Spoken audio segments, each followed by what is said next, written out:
What is a Total War Saga Troy? Troy is the latest Total War game in Creative Assembly's catalog.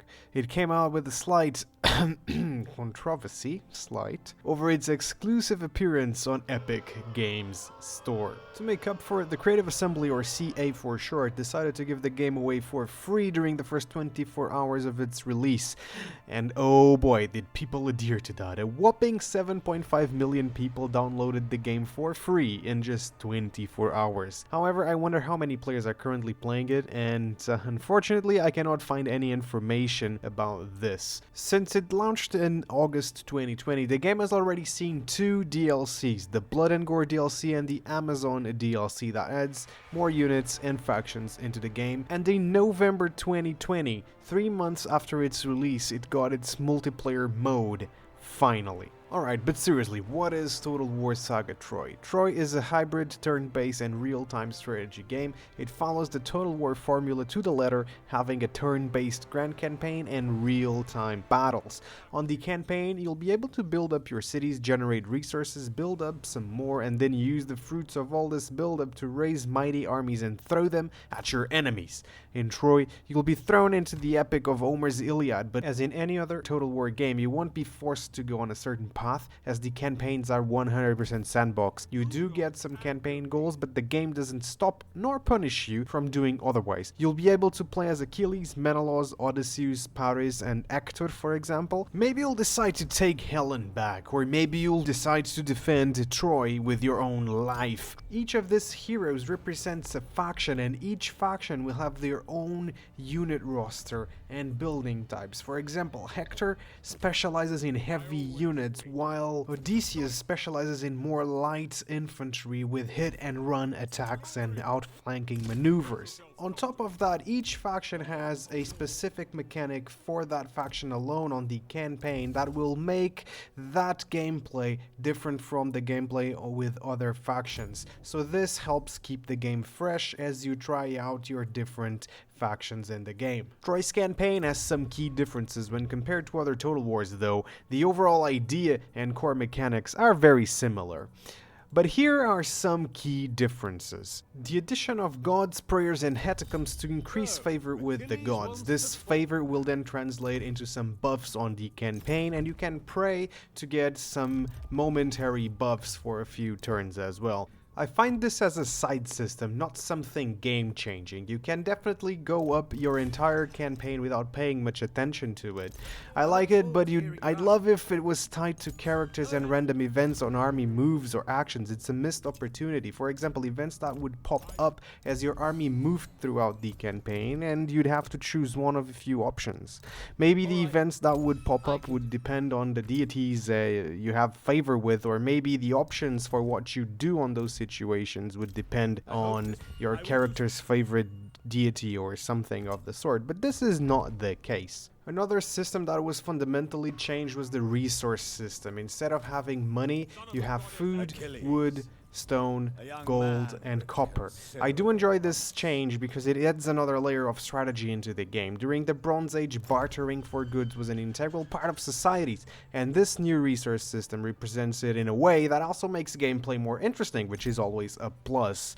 You can do long-term deals with other factions or do one-time trades with them, or you can conquer your way to self-sufficiency. These two aspects are probably the biggest changes from previous Total War titles in terms of the campaign gameplay. In Three Kingdoms, the previous game, the character system was way better, and I wonder why they didn't implement something similar here. But I'd argue, and I think it's due to the fact that the Saga team is smaller than the main Total War title team. My last thoughts on the campaign gameplay of Troy is that it's enjoyable, especially when you combine it to its looks.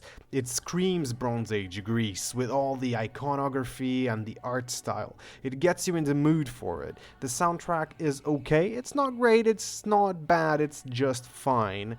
The overall experience in the campaign is good, not nearly as complex as Paradox games. There's no exploration like in the Civilization franchise, but Troy's campaign is still quite enjoyable. Total War players, they'll feel right at home in this campaign. Just one warning though, the late game seems a bit too chaotic like. At least for me, this is personal, of course. Lots of wars declared, enemy armies everywhere, gives me the feeling of being overwhelmed for sure.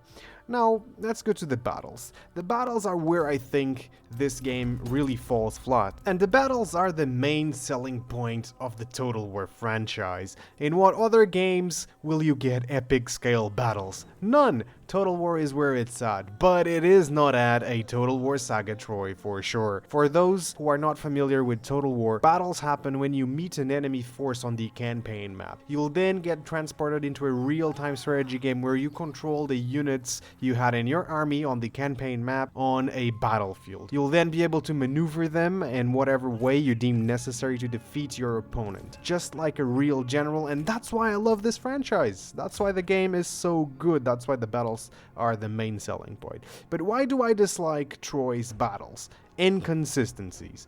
When the game first came out, missile units like slingers, archers, and javelin men were extremely powerful. If you had enough of them, you could micro your way to victory by killing your enemy before they even got to you. Chariots were even more powerful, getting many hundreds of kills, and that made battles absolutely broken. Battles would come down to who had more missile units and who had chariots.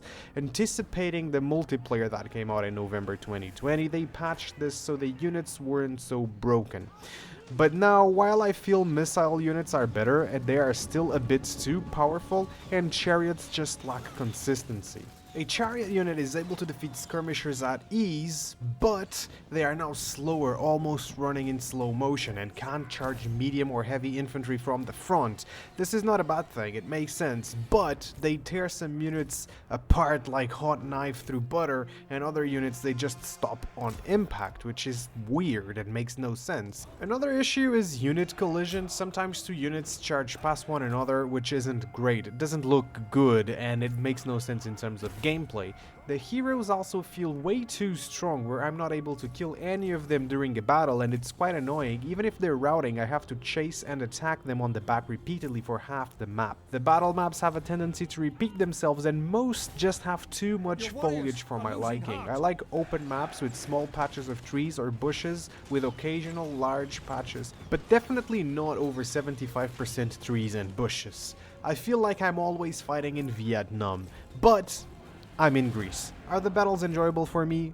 They have their moments, but I feel that Rome 2 Total War or Attila Total War do the battles much better. There's more impact, units feel heavier, and have more presence on the battlefield. Especially in Rome 2 for sure, but I'm biased towards it. Also doesn't help that most large battles are an absolute mosh pit with skirmishes all over the map, hardly what you'd picture from an ancient battlefield. There's no clear battle line. This is because the AI usually spreads its army across the entire map. The AI never keeps reserves and just throws everything at you at once, which is perfectly fine if it did that only in certain battles. Maybe there would be a general or faction personalities that prefer this kind of strategy, but Troy, to my experience, does it every single time. So, let's say you didn't get Troy for free. Is a Total War Saga Troy worth buying?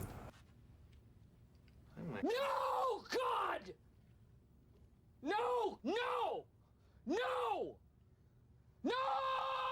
I really don't think so. If you're trying to decide whether or not to get your first Total War game and are looking at Troy, I'd recommend you buy another Total War title. Maybe look at Warhammer if you're into fantasy, or Rome 2 if you're into more historically accurate stuff, maybe even Three Kingdoms. But Troy? No. While the campaign is enjoyable and honestly pretty good quality, the battles are subpar, and I'd go as far as to argue that they're the worst the franchise has seen. And let's be honest, you're considering Total War for the mosh pits of thousands of men clad in metal, and that's much better in other titles. Also, considering the $60 price tag, that's a little bit excessive. For current Total War players trying to decide on whether to buy Troy, honestly, I would wait one more year to see if they would fix the battles, and if they do, get it on sale. And a decent sale at that, not just 5 or 10%. Never buy it at full price, not worth it. Maybe mods will fix this one and make it worth full price, but it's just a shame that with such an interesting campaign gameplay and background that they didn't really drive the battles home. This, my friends, is Troy.